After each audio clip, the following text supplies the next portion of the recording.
ang bunganga. Beep, beep, beep, beep, beep. Ang tagalupa na viral ang mukha. Bip, bip, bip, bip, bip. Bumibip, bip, bip, bip, bip, bip, bip, bip, bip, bip, bip na ba? Ang lahat. Martian. Beep, beep, beep, beep. Enrico Pañero. Bip, bip, bip, bip, bip.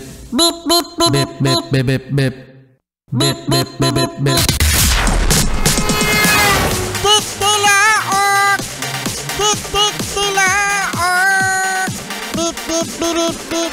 Ito na ang 101.1 Yes FM Balitang Hoy!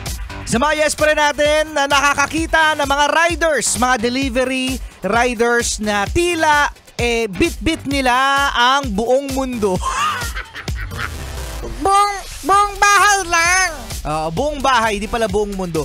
Buong bahay kasi nakakakita tayo niyan mga yes friend na parang may pakpak na yung delivery rider sa likod dahil sa sobrang taas o sa sobrang lapad na kanilang mga dinideliver. So ngayon agaw pansin na yan mga yes friend na mga netizen at sana maging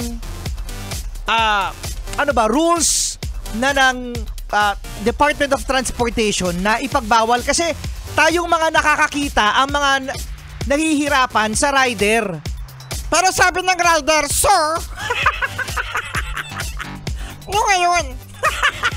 Sabi ng rider nung ngayon. Ang depensa kasi mga yes friend ng mga rider, bumubulaga sa kanila na malaki pala yung ipapa-deliver ng customer. So kapag nakita nila mga yes friend na malaki pala yung i-deliver ng customer, napapasubo na sila. Kasi ayaw na lang i-cancel dahil kapag sila nag-cancel ng nag-book sa kanila, sabi na magda-drop daw mga yes friend ang kanilang rating. Ibig sabihin, mahihirapan na sila makakuha ng mga customer sa pagpipick up. So ngayon mga yes friend, ang alam ko, nakikita yan sa mismong app, no? Nare-report naman ng customer yan kung ano yung papadala nila, document ba, pagkain, pero still, minsan talaga, di mo rin masisisi ang mga rider kasi nga naman, ang mga pasahero o yung mga customer na magpapapick up ng item, Mga pasaway! yung mga pasaway, Martian. Bakit? Kasi sabi, isang box lang daw yung ipapadeliver. O ano yung pinadeliver? Box ng washing machine. Box ng washing machine? Nga! Ang laki. Ang laki, no? At sa mga rider naman, mga yes friend, mas maigi na natanggihan nyo na. Oo, kasi magiging aral din yan sa mga customer, no, na mga pasaway na tila pinipilit na, kuya, kasya yan. Sige na kasi nagtitipid Di ba? May mga option kasi yan mga yes friend. Posibleng motorsiklo, L300, kotse, ano pa ba? Helicopter!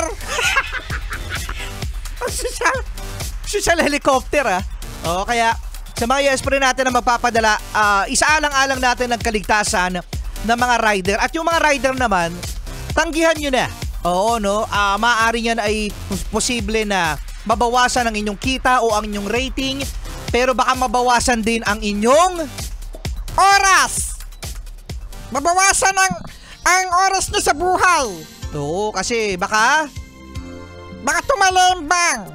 tapos makadamay pa kayo ng ibang mga kasama nyong sasakyan sa paligid o kaya tao. So mag-ingat sa mga riders natin at sa mga customer. Huwag pasaway, okay? Huwag pasaway. Yan, kasi sabi ng LTO mga yes friend na meron pala silang rule na dapat sa box lang. Yung cargo box, ano tawag doon? O basta cargo doon sa likod na 2 helmet lang ang kasya. Yun lang talaga dapat ang pwedeng i-deliver. Okay? Ng mga rider. Meron nga akong isang rider mga yes friend na matagal na to na nasa unahan ko, no? Tapos ang bilis niya rin. So ngayon, ang bit-bit niya, ang pinick up niya mga yes friend ay donut. So ngayon, Martian, dahil aalog-alog yung motorsiklo niya, nauhulog yung donut! Sana sinabi mo, Kuya! Yung donut! Donut! isa na lang yata yung natira doon sa box ng donut. Mag-iingat mga yes pre na sa mga rider natin. Ang mahalin ng buhay. Okay? Huwag pasaway. Okay, huwag maging kamote. Kamote. Di ka lang